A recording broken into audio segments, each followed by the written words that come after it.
Hey, what's up guys? How's it going? Today we'll be doing a review of the 2014 BMW M235i. We'll do an outside walk around, an inside tour, and take it on a drive.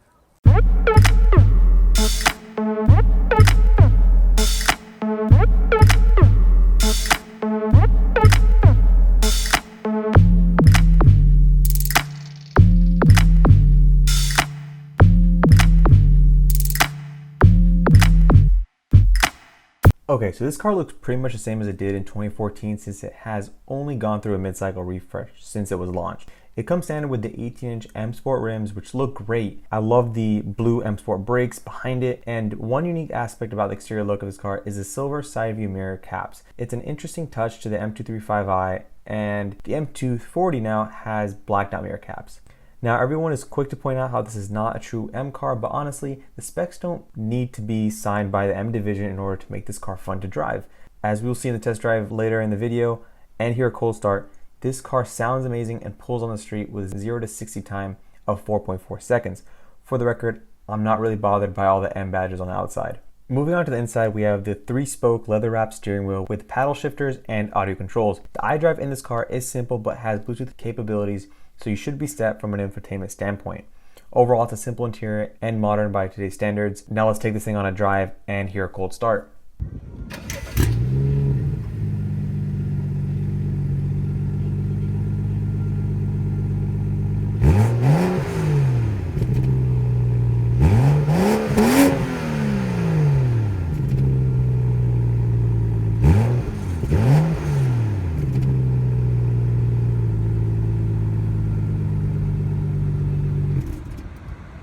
Before we get into the driving portion of this review, I just want to get a huge shout out to M Motorsports over in Long Beach for letting me drive this car. They have a great selection of BMWs, including some E90 series M3s and an M5.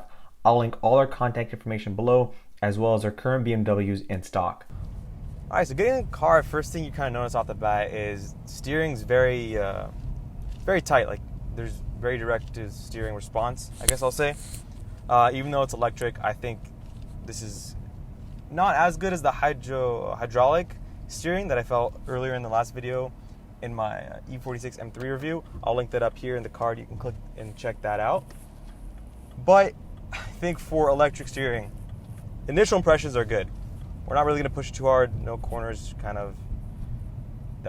no hard corners we're going to experience in this test drive. But I guess that's just my first impressions. I did drive it earlier on my way to the shoe, and the power in this engine is amazing. We're gonna go down. We'll do a couple of pulls here and there. It's a beast. This thing weighs 3,500 pounds. So put that in perspective with the E46 M3 I drove, that was around 3,400 pounds. And it is powered by obviously that inline 6, pushing out 320 horsepower and 330 pound-feet of torque. So power to weight equivalent, if not, I think, improved in some ways compared to that E46, which everyone really thinks this is kind of like the reincarnation of, just given its size, profile, and power to weight ratio. So since we're in the city kind of driving in the town, I'll talk about its day-to-day performance. It's really comfortable. Visibility is really good. You do have kind of minimal blind spots on the sides, and frontwards visibility is awesome. And in terms of bumps, it handles them very well. I'd say yes, it has a shorter wheelbase compared to, let's say, a 3 Series, but it is improved compared to, let's say, the 1 Series in which it replaced, which had a very short wheelbase. So that kind of attributes a big amount to the driving comfort of this car. So it is really hard kind of driving this thing slow, I'll be honest, just because I did kind of open it up earlier, and I really want to find another opportunity to do that. And I think that's an attribute of a good car, is it makes you want to drive it the way it's intended to. So, oh yeah, it does have a sunroof. I think that's a cool feature. When I was driving my buddy's E46, the sunroof was actually loose, and if you floored it really hard, it would go all the way back. But that does not happen here. It's obviously way more improved, and people say it adds weight, and impacts the performance of the car. I don't think, with M235, that's kind of the objective. There is the M2 that's out there for the hardcore enthusiast. I think that's more of a, track-focused machine. But this has that sports enthusiast, engineering and tuning behind the engine, the chassis, and the overall aesthetic as well. So I really like the leather steering wheel. I think that's kind of the first thing. It's something I think BMW really does well. it doesn't have the largest diameter, which I think is a good thing. I like shorter diameter steering wheels just because, one, it makes it feel more nimble, and two, I think large steering wheels aren't the easiest to handle, I guess, when you're trying to go for a performance driving session. Let me just find a good place I think we'll be able to peel out of here. Yeah. All right, let's try to give it a little bit here.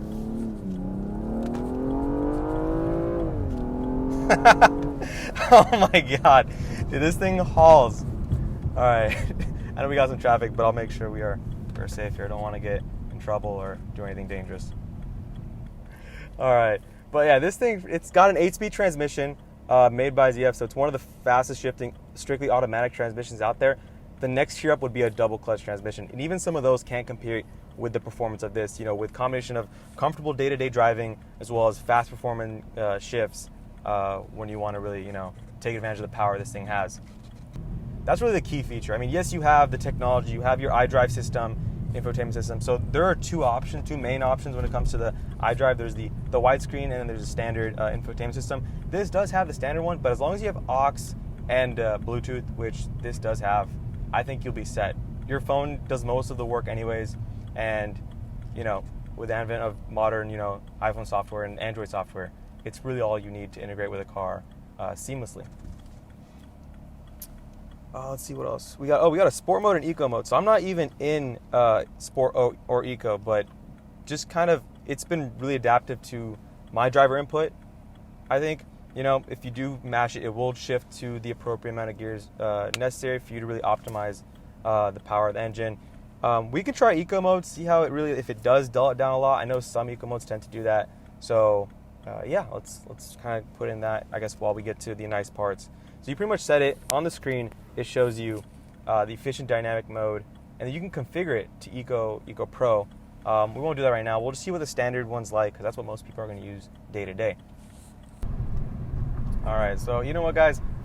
I'm now around PCH area. I'm going to try to give myself a little bit of space, shift down a couple gears, and see how this goes. All right, you ready? Take it down a third, and oh my God. Dude, this thing has the power.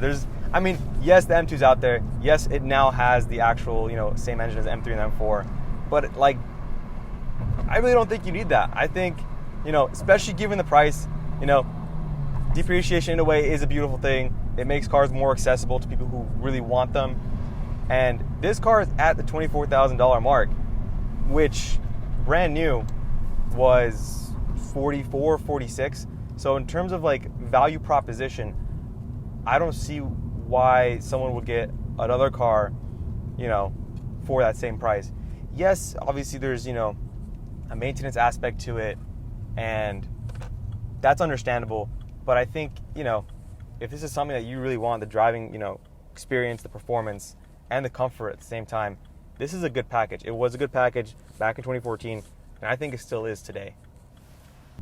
So something I want to comment on, since I think I've found myself doing this a lot on the drive, is the fact that the indicators, they're not like ones where you click down, you have to click them back up. They're, you do a hard press to keep it down, it'll stay, and then you'll have to tap it again for it to end. And I think I've left my blinkers on a good amount of times while the drive, just because I'm not really used to that. So yeah, I just figured I'd point that out. Let me adjust the steering a little bit. One other thing I wanted to mention is this car does have the auto start stop feature. Right now it's not stopping the engine just because we do have the AC running. And I'll turn it down, but basically it'll disable engine if you're stopped in traffic, let's say, for a long time.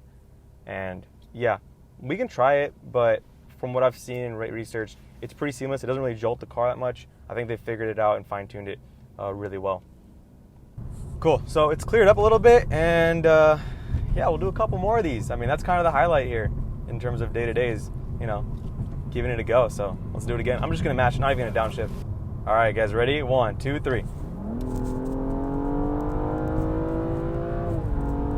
Jeez. that is definitely 45 miles an hour. Oh my God. Let's just upshift real quick. And the shifts are just instant. And it holds it all the way up to 7,000 RPM. This thing revs real high, and it revs really quick, even for a turbocharged engine. and it sounds great. Usually turbocharged engines are kind of muffled, but this is not the case here. Sounds great both from an induction standpoint and an exhaust standpoint, which you guys heard from that cold start. So yeah, I could get used to this. This is nice. All right, guys, let's do it again. One more.